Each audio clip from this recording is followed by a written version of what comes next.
guys, it's your girl Jasmine Travels and I'm back with another video, and today is Earth Day. So happy Earth Day, and in honor of Earth Day I wanted to bring you guys this video, which is definitely not on my regular upload schedule, but I wanted to put it out on Earth Day and share with you guys something that I feel like is something that would be a really good topic to talk about on a day like today. Today I'm going to be telling you guys 10 super easy ways to reduce your carbon footprint. Now if you know anything about me, you know that I'm a bit of an environmentalist and I do take the environment and things like that I really do care about close to heart. So I felt like putting a video out like this would actually be talking about a topic that I actually talk about a lot with my friends and people who are close to me, and something that I try to better myself with doing every day. Like by recycling, by just doing all those regular things that would be better for the world around us. But also, I didn't want to just sit here and tell you guys about, oh yes, reduce, reuse, recycle. I actually wanted to tell you guys some helpful tips that might be able to help you reduce your carbon footprint overall, just by things that you would normally do in your day-to-day life. And it might also include some things you already do and you wouldn't even have known how big of an impact you're making just by making these decisions to do these things. So without further ado, I'm gonna hop right into it. I'm not gonna ramble too long just about the background of the environment. Because I'm pretty sure, as a lot of us know, a lot of things are changing on Earth, and the only way that we can make things better or start to make things better is by making little changes in our day-to-day lives. So I'm here to help you do that. So number one, which I feel like is something that people do, like don't even pay much attention to it, to stop littering. So if you do litter, or like if you're driving on the road and you just happen to throw something out of your window, just try to make it more of a habit to keep it in your car and throw it away in a trash can, like when you get to a gas station or something like that, because that way you're actually helping a lot. Because when the trash is on the ground, typically most people don't just randomly pick up trash off the ground, and that's how we can end up in places where we don't want trash to go. So by just taking the simplest task of holding on to something till you get to a nearby trash can actually makes a really big difference. So number one, to stop littering.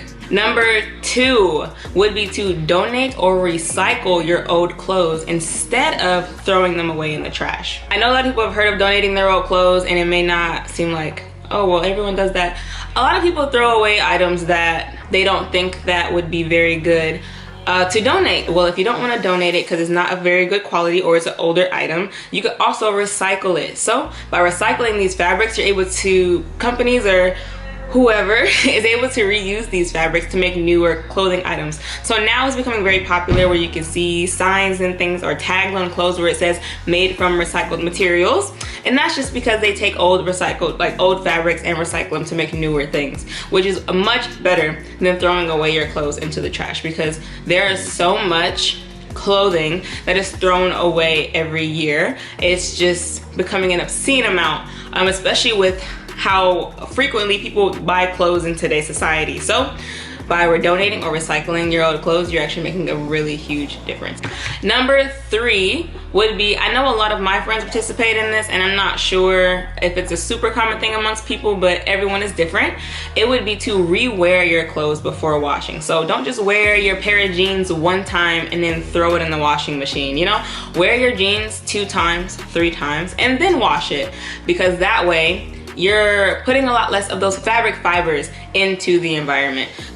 Clothes don't need to be washed every single time. It actually adds to how quickly you wear your clothes out if you wash them very frequently like that. So you're actually elongating the life of your clothing by wearing it 2 or 3 times before washing. So wear your clothes more than once before washing. Saves water, saves, reduces fabric fibers you're putting out, saves a lot. So keep that one in mind.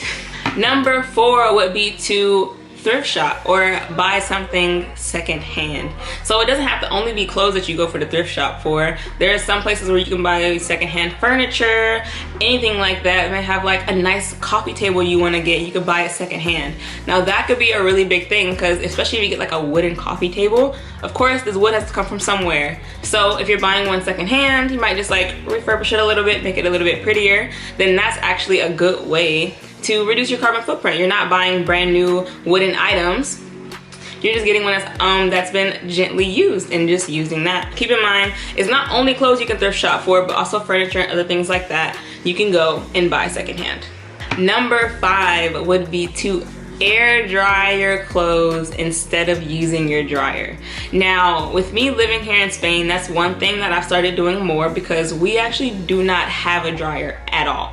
So that was a really big change for me coming from the States, because in the States, I swear everybody has a dryer. But by not using a dryer constantly, you're actually doing a favor for, one, your clothes, because your clothes last a lot longer when you don't constantly put them in the dryer. And also you're doing a good favor to the environment, because the dryers use up a lot of electricity. They collect a lot of those fabric fibers like I was talking about earlier. It's just a lot in total. By air drying your clothes, especially on a nice sunny day, they dry in about probably the same amount of time. So here in Spain, we have lines on our roof where we can go and hang up our clothes that need to dry, but there's also little things you can buy to lay your clothes out on, like racks, drying racks where you can lay your clothes out on and air dry. I know when I go back home, I'm going to be taking this habit with me, especially when it comes to drying things like jeans and things that I want to like have a longer life. Number 6. So this one would just be like a changing of things to do. So instead of going to like an arcade or the movies, you could opt out and take a trip to a local park, go bike riding, or things that just wouldn't use as many man-made resources. So like going to a movie or going to an arcade, of course, do these things. They're a lot of fun. But if you tend to do them very frequently, then you're participating in activities that use a lot of electricity and put out a lot of negative things into the environment. Of course, using all this electricity means you have to burn more fossil fuels, meaning that those are the things that have to go out into the environment just for these activities to take place. I'm not saying stop going to the movies, stop going to the arcade, because they're bad for the environment. No, not at all. But if you wanted to reduce your carbon footprint, it'd be a good idea to maybe switch one of your movie dates or arcade trips for a day at the park or bike riding. It's just a good option to switch for every once in a while if you're thinking about reducing your carbon footprint. Number 7 would be, next time you go to a restaurant, request that you do not get any straws. So I know in some states straws are literally only brought upon request, but where I live in Georgia, they still just bring you straws openly. I actually had one experience at a restaurant where I said, oh no, like I don't want any straws here at this table. We don't want any straws. And then the waitress thought that I was like joking, like, oh, we don't want a straw. And she was like, it's fine, we have plenty of straws. And she brought like 4 or 5 straws to the table when there was only 2 of us there. So it's just an unnecessary overuse of straws. Now, if you want a straw because you don't want to drink out of the cup, then that is fine. Definitely just get like 1 straw and try to just keep it to your 1 straw, so that way you're not using extra straws for no reason. Single-use plastic straws are very harmful for the environment, and especially to our oceans. Now, there are other options you can use, and I actually have a couple of them I can show. So I am a person who has reusable straws. These ones are silicone. They come in a pack. This was actually a gift for me, but you can get some that are actually easier and more compact to carry around. They have them now where you can like buy ones that fold up and you can easily put them in your purse or in your bag or wherever you would need to put it, so you can have a straw on the go. And they're super easy to clean. Literally, I'll take these with me to restaurants, and right after, if I have a cup of water, I'll just dunk both sides of the straw in the water, shake it out, dry it with a napkin if need be, and put it back in my bag. So that's just one way you can really help out the environment, because straws are like a big product that is single use that is like super harmful for the environment. Number 8 is to bring reusable bags with you to the grocery store. Now, I know in a lot of countries this is already a really big thing, in a couple states as well. Bringing your own bag to the store reduces your plastic usage, and overall it's just a really easy way to be better to the environment. Number 9 would be to buy local produce from a farmer's market. Now, by buying local produce, you're alleviating the process of having the produce shipped to your local store and then going to buy it. And that whole shipping process is very big on releasing these fossil fuels. Those are the things that we need for our cars to drive, our boats to move. Like these gasoline vehicles, they do put out a lot of negative emissions into the atmosphere. So by going to your local farmer's market or going to a local place that grows and sells their produce there, you're actually reducing the usage of all these transportation devices and being a bit better to the environment. So even if you can't do it for all your produce and you just do it for a couple things, you're still making a difference that is way bigger than you would even think. For number 10, now this one might already be pretty known, but use reusable water bottles. For example, I have mine. I've bought it from Target and I've had it for years and it's still going strong. Like, it's perfectly fine, good condition. And this is actually like a thermal, so if I put cold water in here, it literally stays cold all day, like hours. And it's so great because most of the time when you get a single-use water bottle, those little plastic ones, if you leave it in the car and you come back to it on a summer day, especially with you being from Georgia, that water is hot. Nobody wants to drink that anymore.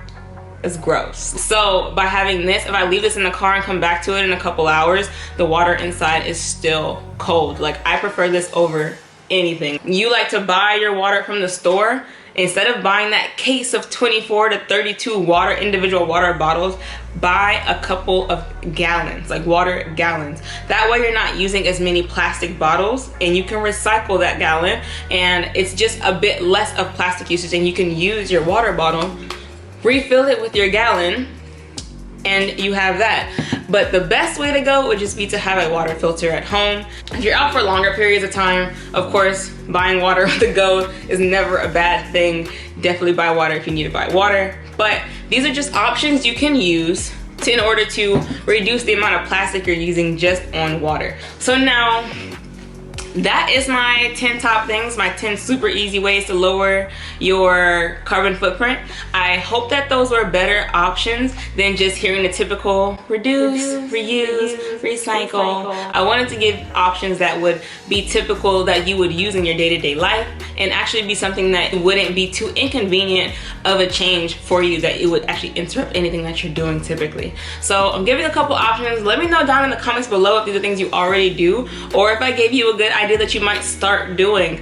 And also let me know down in the comments if you like videos like this. I want to do more of them on my channel. I do a lot of travel videos, but I also want to talk more about the environment, how we can save the environment. But yes, so let me know down in the comments. Definitely talk to me so I can know what you guys want to see more of, and give me ideas of what I could talk about next. Now, I definitely wanted to post this video because it's Earth Day and I wanted to share this with you all. I thought it'd be a great way to celebrate Earth Day this year. Thank you guys for tuning in. I hope to see you all again in my next video. Keep in mind that this is just an extra upload. I still have my video coming on Saturday, and I hope to see you guys in that video as well. Thank you so much. Bye.